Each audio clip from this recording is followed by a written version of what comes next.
Well, this is Baruch Fleischman here at the Tikkun Elevator Kollel, and this is the hardcover version of the Jewish Astrology of Cosmic Science. I really urge everyone to get involved in this. It also has a certain amount of Zohar in it, but I want to remind you that the goal of the Tikkun Elevator Kollel is to learn Zohar every day. Everyone agrees this will bring the Mashiach. So let's come over here and let's continue on where we're not squaring the Torah, we're counting the houses according to the number 8. So let's see what we could do with it and continue on. So the next sign, he says, after Aries is Taurus. That he says if Taurus is on your ascendant. So he says, what happens then? He says Taurus dies in its 8th house. So in other words, counting 8 houses from Taurus. What sign is that? Which is Sagittarius. Now he says there's a famous Rashi, which is he writes that he's the most important biblical commentary about the theory in the Torah where God told Abraham to go out of his land and go to the land he would show him. And God promised him that he would become rich. So the question becomes, why did God have to tell Abraham that he would become rich? So Rashi explains that because a person usually loses his money when he goes out on a journey. And he loses his job and goes to a new place where nobody knows him and he has to start all over again in business, where he has no connection.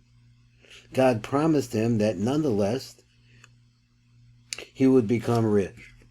So that is the 2nd house. The 2nd house is the house of money. The house of Taurus, and Taurus dies in Sagittarius, which is the house of journeys. So you see how this works together. Taurus is very conservative by nature, the most conservative and feminine of the signs. It's the most laid back, the laziest of all the signs, and it doesn't like to travel. And travel is the 9th house of Sagittarius. But a person likes to stay at home in his own environment. That's the nature of Taurus. A Taurus person wants to stay at home where his money is. And Taurus is a money man who doesn't like to talk philosophy or the higher stuff of the Sagittarius. Taurus gets lost in the world of esoteric ideas, philosophy, or religion, and prefers practical matters of the day-to-day survival. So he dies in Sagittarius. In a spiritual way, you go clockwise. So let's go like this. So let's just count it out so we can see what we're talking about. Let's find our friend Taurus. So here is Taurus, the shore, the bull, the ox. Taurus count. Let's count 8 houses. 1, 2, 3, 4, 5, 6, 7, 8. It brings you to the house of Sagittarius. So Sagittarius, we're saying, doesn't work out with Taurus. Taurus doesn't want to travel because he'll lose his money, and because he'll get away from his money, he'll lose it. So then he says, let's see, wants to count it the other way. Let's find Taurus over here again. Where are you, Taurus? Here it is again. So let's go on. I didn't mark it and start over his business. So Taurus gets lost in the world of esoteric ideas, philosophy, and religion in a spiritual way. You go clockwise, which is backwards. Let's find Taurus and count 8 houses. 1, 2, 3, 4, 5, 6, 7, 8 is the house of Libra. Now he's going to explain how this goes. He says, where is it? In a spiritual, we go clockwise by 8 houses. Then the Taurus dies in Libra. Libra and Taurus are different. So in a way, that a Taurus person is like a bull in a china shop. He's clumsy. He's straight. He's very clumsy and not really a social type of person, which is most important to a Libra person who has good social skills. The Libra is a Venusian sign that gets along with people, while the Taurus is also a Venusian sign that doesn't. So if you put a Taurus, he wants to stay in a social situation, it's going to be a problem for the Taurus. The important thing to a Libra is to make friends, have a harmonious society, a harmonious marriage, and the most important thing for a Libra is marriage. Marriage because it produces balance. A Taurus doesn't like marriage because they would have to give part of their money away. He would have to support his wife, or the wife would have to support her husband, and as is common in some societies today. In the religious world, the woman sometimes supports the man, so the Taurus doesn't have the social skills that the Libra has. And in order to make money, you sometimes have to not care so much about what's going on with the other person or how the person feels. Making money is most of the time a win-lose game. You either get the money and your rival loses, or the other way around. Money is not on average a win-win game. So the Libra doesn't like that. The Libra wants everybody to be happy. Libra wants everybody to win. The Libra worries too much about other people. For example, in astrology, the sun is at its weakest when it is in the sign of Libra, because the sun is the ego. Now, I didn't really know this. I don't know what he means by the sun is weakest in the sign of Libra. Libra is the fall. It's really September, let's say, for example. That's really where Libra comes in. And let's say Libra comes in late September. Okay. That's not the weakest sign of the sun in normally, because the weakest sign would be in December, would be probably in Capricorn or Aquarius.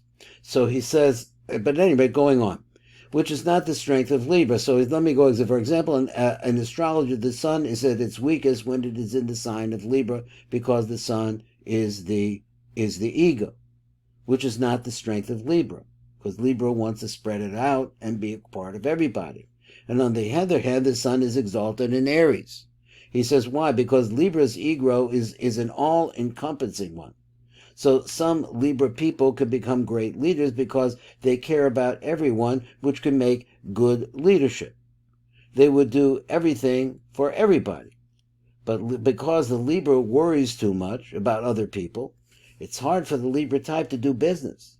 They're not good business people at all, because they don't like to take advantage of other people as a rule. So there is a huge dichotomy between the Taurus person and the Libra person. Now, he says, move on. Let's go to the next sign. The next sign is Gemini. So let me find Gemini on my little drawing here. So here's Gemini. Gemini on the first cusp. If this is your first house, Gemini, he's going to say to us, let's count 10. So I'll get ahead of him, and we'll say 1, 2, 3, 4, 5, 6, 7, 8, 9, 10. It brings you to Pisces. Okay, so let's see what he says. Gemini is the third sign, and when he says first sign, second sign, third sign, he's using it according to the chart of Adam Mauritian, the first man, who was born on the cusp of Aries. So Aries is the first house, Taurus is the second house, Gemini is the third house. Now on his 8th house cusp, we have Capricorn. So did I count it wrong? I counted it wrong. 1, 2, 3, 4, 5, 6, 7, 8, 9, 10. I'm supposed to count 8. My mistake. 1, 2, 3, 4, 5, 6, 7. There it is, 8. And that is Capricorn. So 8 houses away is Capricorn. So he said that this is a problem. This is a problem for Gemini. Gemini is the third sign, so he says that Capricorn. Gemini is in some sense the most theoretical of all signs. It's an air sign. And a Gemini person would be very interested in the world of ideas. Very, very theoretically oriented. And when he has to go into real practical world of Capricorn, he becomes very, very unhappy. So the Gemini, in other words, Capricorn is down. It's a down person. So the Gemini person tends to die in the sign of Capricorn. And going clockwise, so if you count the other way, 8 houses from Gemini, we come to Scorpio. Okay, so let's take Gemini again. And let's count this count clockwise. 1, 2, 3, 4, 5, 6, 7, 8. That's our friend, the house Scorpio. So what happens here? So he said, and the Gemini is the superficial knowledge of something, a little about everything. This is a person that could compete in a quiz show, like the jack of all trades and the master of none, without the depth of Scorpio. Scorpio is completely different, which is like falling into a deep pit, which is the deepest and most focused of all the signs. The Scorpio tends to focus deeply on one thing. Scorpio is a fixed sign, and Scorpio persons tend to focus and spend their whole lifetime on one thing. For example, in the study of the Talmud, while some people are good at what we call bikiut. You could pronounce it bikiut, which is the skill of knowing a lot of Talmud in a general way. Others have the skill of going deep into it. The Scorpio is more of an iyun kind of person. So he said looking in it deeply. So he says in the Talmud, one who goes deep into every piece in the Talmud and learns a lot from each little piece. So when the Gemini has to focus and spend a lot of time on one thing, it would be very uncomfortable. A Gemini likes to be able to fly around, to go from one place to another and connect different things and do all these theoretical ideas. And the Gemini is an air sign, while Scorpio is an emotional water sign. So the Gemini doesn't feel comfortable at all with deep emotions. Now, we'll do one more. So the fourth sign is Cancer. Now, let me see if I got to get the page up here so we can see it good. So let's go over to Cancer. Cancer. Here. Cancer is the crab. So that's the fourth house in the chart of Adam Rishon. Here's Cancer. Now he's going to do, he's going to count 8 houses. 1, 2, 3, 4, 5, 6, 7, 8. Since in the 8th house in the chart of Adam Rishon is Scorpio. Scorpio is the house of death and renewal, where things actually get bogged down, and that's what he's saying. So here, if Cancer is your rising sign, then you're going to have Aquarius is going to wind up being 8 houses away, the place to die. So let me see, the fourth sign is Cancer. So he says it dies in the house of Aquarius, in the social life of the house of the friends. As soon as a Cancer person gets married, you never hear from that person again. He's off in his own world, and as soon as he gets a home and a family, he loses his friends, because only wants to be with home and family. As soon as the man gets married, he needs his wife's permission to go out with his friends. So the Cancer dies in the Aquarius, because Aquarius is a sign of friendship. Cancer people tend to be very moody and self-enclosed. It is the sign, let's get a little bit more, the sign that carries the home on one's back. And they get disturbed, they close themselves up in their home. And a Cancer person always tends to have problems with friendships.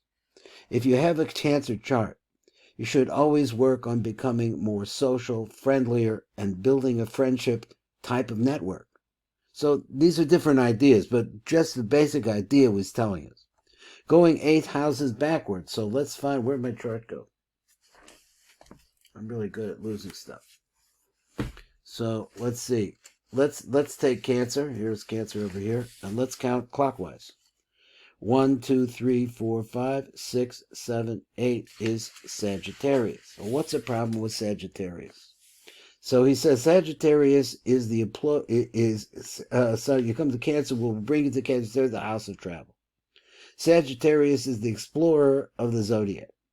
And a Sagittarius person always tends to be out traveling and exploring places. Such a person would like to travel around the world for 2 years on his motorcycle, so it would hurt his home life. The Cancer is also a very feminine side, which is more practical than the philosophizing tendency and exploratory skills of the Sagittarius. Now, okay, we'll do one more and that's it. Leo dies in Pisces. So Leo, where's Leo? Here's Leo. Let's count 8 signs from Leo. 1, 2, 3, 4, 5, 6, 7, 8. That's Pisces. Here we are in Pisces. So he says that Pisces is the sign of with the least ego, while Leo is about thinking of oneself. In other words, building up his ego. Leo is the house of childhood and is a childhood type of nature. It's like the child of the zodiac. A Leo person would feel that the world is all for himself. And Pisces is the opposite of that. It wants to merge with the world. It wants to merge with the world, go beyond it. So when a Leo person gets into Pisces, it's like that for him. He can't manifest himself because he wants everything to be about him. This is a worldly sense. Now let's say we're doing worldly. Let's take Leo one more time. Let's take Leo, and let's count clockwise. 1, 2, 3, 4, 5, 6, 7, 8 is going to be Capricorn. Oh, well, Leo and Capricorn. So I remember this is a situation. So he says, Virgo type of people, let's see where it says, here we go, would bring us to Capricorn. Leo is a sign of play. It rules the 5th house. Romance, play, pleasure. Capricorn, on the other hand, is the most serious house, without pleasure. So it is not good for Leo. That's where we're going to finish the share today. Different ideas. If you have a Aries, Taurus, Gemini, Cancer, or Leo rising, he's giving you some ideas about what goes on. And underlying all of this is the concept of the chart of Adam Rishon, which was where all charts began. This is Baruch Fleischman, Tikkun Elevator Kollel.